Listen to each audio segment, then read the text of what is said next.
आज मैं आपको एक ऐसी कहानी सुनाने जा रहा हूं जिसे आपने बचपन में जरूर पढ़ा या सुना होगा। लेकिन आज हम उस कहानी की गहराइयों में उतरेंगे, उन छिपे हुए रहस्यों को छूने की कोशिश करेंगे जिन्हें अक्सर नजरअंदाज कर दिया जाता है। यह कहानी है सिर्फ एक गरीब लकड़हारे के खजाने पाने की नहीं, बल्कि एक ऐसे अभिशाप के बारे में है जो उस खजाने से चिपका हुआ था। एक ऐसी गुफा की कहानी है जो सिर्फ एक जादुई शब्द से ही नहीं खुलती थी, बल्कि उसमें घुसने वाले हर इंसान की आत्मा को अपने अंदर कैद कर लेती थी। तो आंखें बंद करें और अपनी कल्पना को आजाद छोड़ दें, क्योंकि हम शुरू कर रहे हैं अली बाबा और 40 चोर की एक ऐसी डार्क और रियलिस्टिक कहानी जैसी आपने पहले कभी नहीं सुनी होगी। अली बाबा और कासिम, दो भाइयों का फर्क बहुत पुरानी बात है। एक शहर था जहां एक मर्चेंट यानी एक व्यापारी रहता था। उसके दो बेटे थे, बड़े का नाम था कासिम और छोटे का नाम था अली बाबा। दोनों भाई बचपन से ही एक दूसरे से बहुत प्यार करते थे, लेकिन जब उनके पिता की अचानक मौत हो गई तो जिंदगी ने एक अजीब मोड़ ले लिया।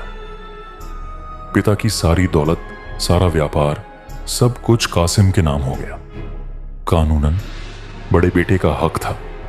अली बाबा को कुछ नहीं मिला, बस एक छोटी सी झोंपड़ी और लकड़ियां काटने का एक पुराना कुल्हाड़ा।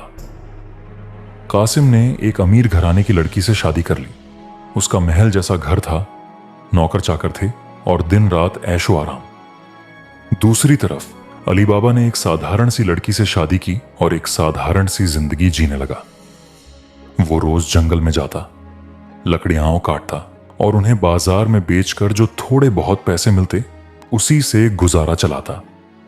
लेकिन हैरानी की बात यह थी कि अली बाबा अपनी जिंदगी से बिल्कुल खुश था। उसे कभी अपने भाई से जलन नहीं हुई। वो मेहनत से कमाता और शाम को अपनी पत्नी के साथ खुशी खुशी रहता। वहीं दूसरी ओर कासिम के पास सब कुछ होते हुए भी उसके मन में लालच और ज्यादा पाने की भूख हमेशा मौजूद रहती थी। वो अली बाबा को हमेशा नीची नजरों से देखता और कभी उसकी मदद के लिए आगे नहीं आया। वो भयानक दिन, जब गुफा का रहस्य खुला, एक दिन की बात है। अली बाबा जंगल के गहरे इलाके में लकड़ियां काट रहा था। अचानक दूर से घोड़ों के खुरों और आदमियों के शोर की आवाज आई। उसने छिपकर देखा तो हैरान रह गया। घोड़ों पर सवार 40 आदमियों का एक गैंग था। वे सभी काले लबादे पहने हुए थे और उनके चेहरों पर एक अजीब सी बर्बरता और क्रूरता झलक रही थी। उनके कमरों में लटकती तलवारों पर सूखे खून के धब्बे थे।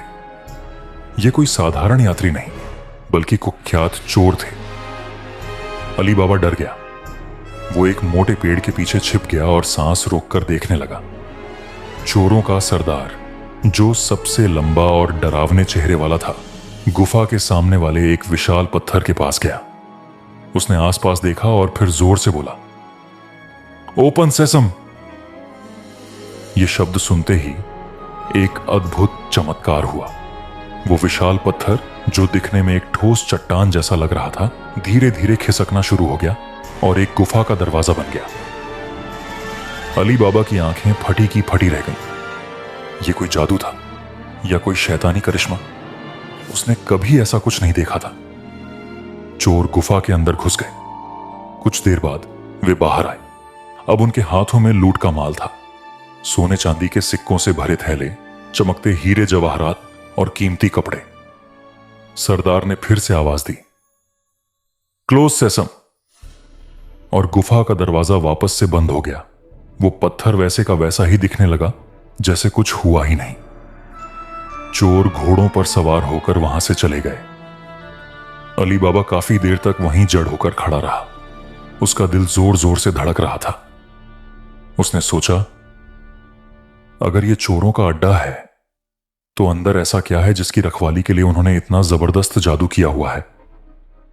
गुफा के अंदर चमकता अंधेरा जब उसे यकीन हो गया कि चोर वापस नहीं आएंगे, तो वो धीरे धीरे गुफा के दरवाजे के पास पहुंचा। उसने वही शब्द दोहराए। आवाज थोड़ी कांप रही थी, ओपन सेसम। और फिर से वही हुआ। पत्थर खिसका और अंधेरे से भरी एक सुरंग दिखाई दी। अली बाबा ने हिम्मत जमाई और अंदर कदम रखा। अंदर का नजारा देखकर वह सन्न रह गया। गुफा बाहर से जितनी साधारण लग रही थी, अंदर से उतनी ही भव्य और डरावनी थी। गुफा की दीवारों पर मशालें जल रही थीं, जिनकी लौ नीली और हरी थी, जैसे किसी जिन्न की आंखें हों। हवा में सनसनाहट और पुराने सोने की महक थी। गुफा का फर्श सोने के सिक्कों से अटा पड़ा था, जिन पर पैर रखते ही खनखनाहट की आवाज होती थी। एक तरफ हीरे जवाहरात का ढेर लगा था, जो मशालों की रोशनी में चमचम कर रहा था। दूसरी तरफ रेशम और कीमती कपड़ों के ढेर थे, लेकिन सबसे डरावनी चीज थी गुफा के बीचों बीच रखी मानव खोपड़ियों का ढेर। ये सभी उन लोगों की थीं जो शायद इस गुफा तक पहुंचने की कोशिश करते हुए पकड़े गए या फिर चोरों के किसी काम आए। खोपड़ियों के ढेर के ठीक ऊपर दीवार पर एक अजीब सा निशान बना हुआ था। एक आंख जिसमें से खून की एक बूंद गिर रही थी। यह चोरों का प्रतीक था। अली बाबा ने जल्दी से एक थैला भरा। उसने सोने के सिक्के लिए, कुछ हीरे और कुछ जेवर। वो ज्यादा देर वहां रुकना नहीं चाहता था। उसे लग रहा था जैसे वो खोपड़ियां ने उसे घूर रही हैं। वो बाहर आया और क्लोज सेसम बोलकर गुफा बंद कर दी। वो थैला उठाकर तेजी से घर की ओर भागा। लालच का जन्म, कासिम का पतन। घर पहुंचकर उसने सारी कहानी अपनी पत्नी को सुनाई। उसकी पत्नी भी हैरान रह गई। उन्होंने सोने के सिक्के गिनने की कोशिश की, लेकिन इतने सिक्के थे कि गिनते गिनते थक गए। अली बाबा की पत्नी ने सुझाव दिया कि क्यों ना इन सिक्कों को तोल लिया जाए, ताकि पता चल सके कि कितना सोना है। लेकिन उनके पास तराजू नहीं था। अली बाबा की पत्नी अगले दिन कासिम के घर गई और उसकी पत्नी से तराजू उधार मांगा। उसने बिना यह बताए कि वजन क्या करना है, तराजू ले लिया। लेकिन कासिम की पत्नी को शक हो गया। इस गरीब औरत को इतने बड़े तराजू की क्या जरूरत? उसने कासिम को यह बात बता दी। कासिम, जो पहले से ही लालची था, उसे और भी शक हुआ। उसने तराजू के एक कोने में चिपचिपा गोंद लगा दिया, ताकि जो भी चीज तोली जाए उसका एक छोटा सा हिस्सा उस पर चिपक जाए। जब तराजू वापस आया तो कासिम ने उसे ध्यान से देखा। गोंद में एक सोने का छोटा सा सिक्का चिपका हुआ था। कासिम की आंखों में लालच चमक उठा। उसने फौरन अली बाबा को बुलाया और डांटते हुए पूछा, ये सोने का सिक्का कहां से आया? तू ये सब चोरी कर रहा है क्या? सच सच बता, नहीं तो मैं तुझे काजी के पास ले जाऊंगा। मजबूर होकर अली बाबा ने सारा सच बता दिया। गुफा का रहस्य, जादुई शब्द, सब कुछ। उसने कासिम को समझाने की कोशिश की। भाई, ये चोरों का खजाना है, ये हमारा नहीं है। और वो चोर बहुत खतरनाक हैं। हमें इस खजाने से दूर रहना चाहिए। लेकिन कासिम के कानों पर जूं तक नहीं रेंगे। उसके दिमाग में सिर्फ सोने के सिक्के और हीरे ही चमक रहे थे। उसने अली बाबा से गुफा का रास्ता और जादुई शब्द पूछे और अगले ही दिन 10 खच्चर लेकर सुबह सुबह गुफा की ओर निकल पड़ा। गुफा का बदला, कासिम का अंत। कासिम गुफा के सामने पहुंचा। उसने घमंड से ओपन सेसम कहा। गुफा खुल गई। अंदर का खजाना देखकर उसकी आंखें चौंधिया गईं। उसने सोचा, यह सब कुछ अब सिर्फ उसका है। वो इतना लालची था कि उसने खजाना तो देख लिया, लेकिन दीवारों पर बनी उस डरावनी आंख और मानव खोपड़ियों के ढेर पर कोई ध्यान नहीं दिया। उसने जल्दी जल्दी खच्चरों पर सोना लादना शुरू किया। वो इतना उत्साहित था कि उसे समय का ख्याल ही नहीं रहा। जब वो लाद चुका तो बाहर आने के लिए गुफा का दरवाजा खोलने का जादुई शब्द वो भूल गया। उसके दिमाग में सारे शब्द घूम रहे थे। Open barley, open door, open rock, लेकिन ओपन सेसम नहीं। वो घबरा गया। तभी बाहर से घोड़ों के खुरों की आवाज आई। चोर लौट आए थे। कासिम ने गुफा के अंदर छिपने की कोशिश की, लेकिन देर हो चुकी थी। चोरों का सरदार अंदर आया और उसे देखते ही चीखा, इस नापाक को मार डालो, इसने हमारे पवित्र ठिकाने को अपवित्र कर दिया है।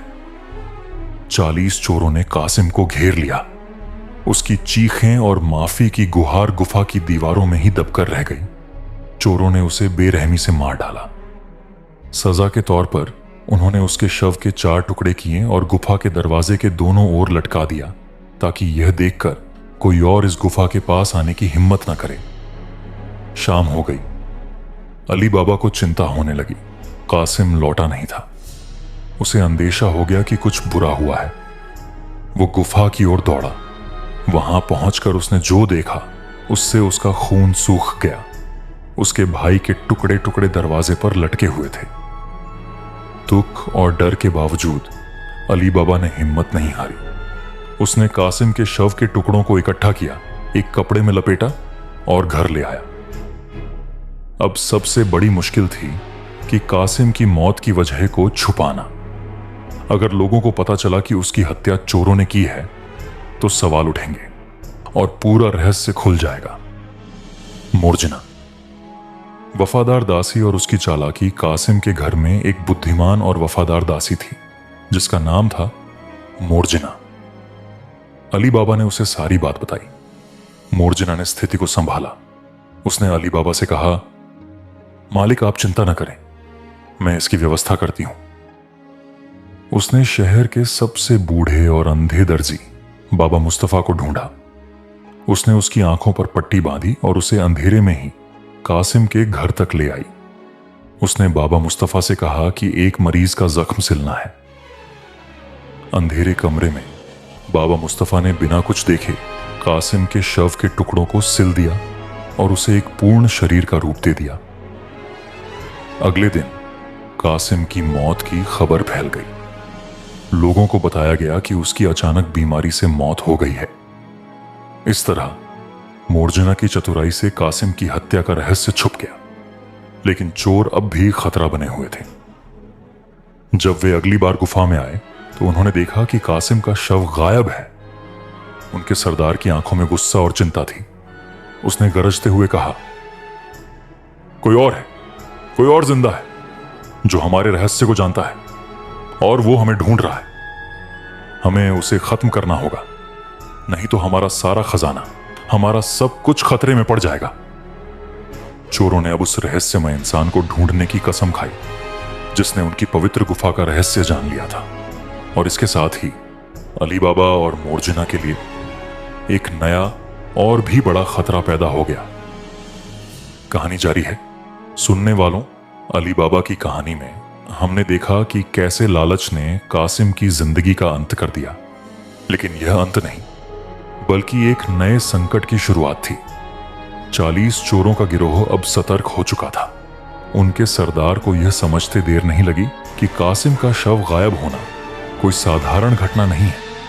कोई था जो उनकी गुफा के सबसे बड़े रहस्य ओपन सेसम और क्लोज सेसम से वाकिफ था और वह अभी जिंदा था।